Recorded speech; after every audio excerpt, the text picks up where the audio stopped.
In 1870, 45 years before I arrived on Sodor, this station at Wellsworth was opened for rail traffic. It was simply a mainline intermediate station before work on a new branch line to the south coast was commissioned and built. The ultimate destination of said branch line? The soon-to-be harbour port of Brendam.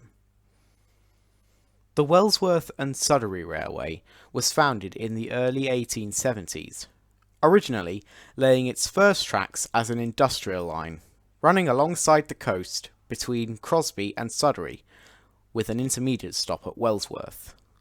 It was run exclusively by tank engines, number one of which was responsible for helping with the line's construction from Wellsworth to Sudbury.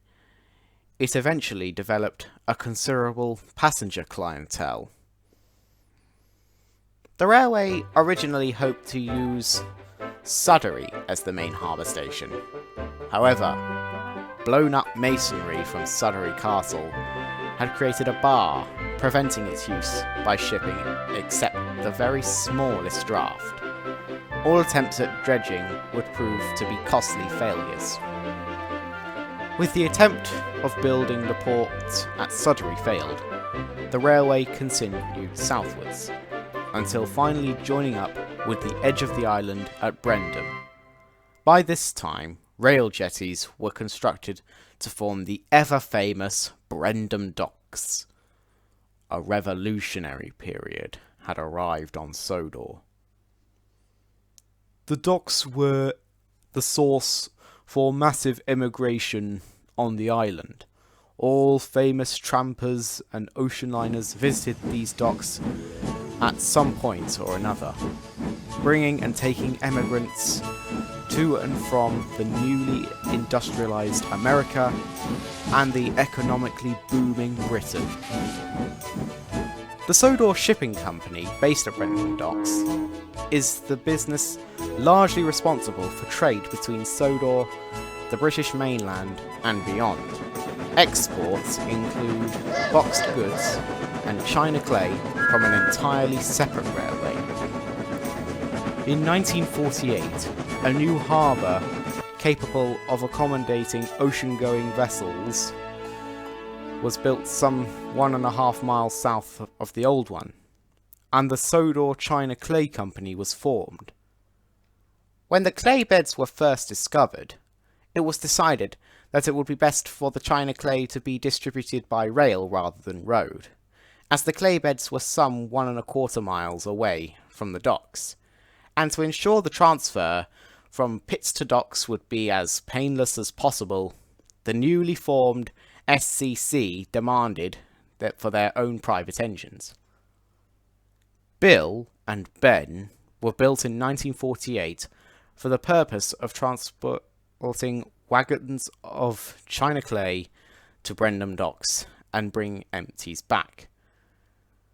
The majority of Brendam's population of 4,500, I thought it was 3,000, get educated. As I was saying, the majority of Brendam's inhabitants work here.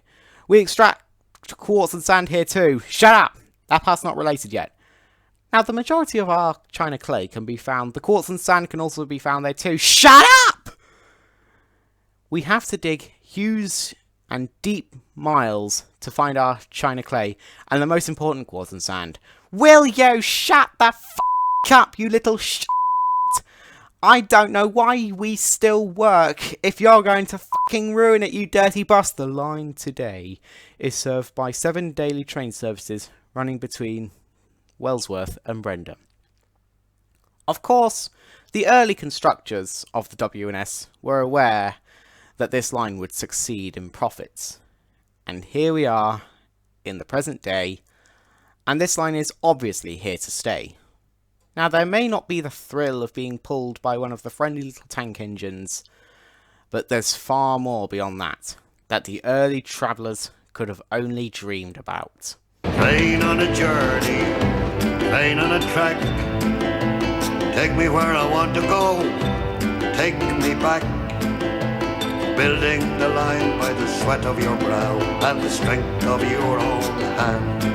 with stone, steel and sand, earning the land.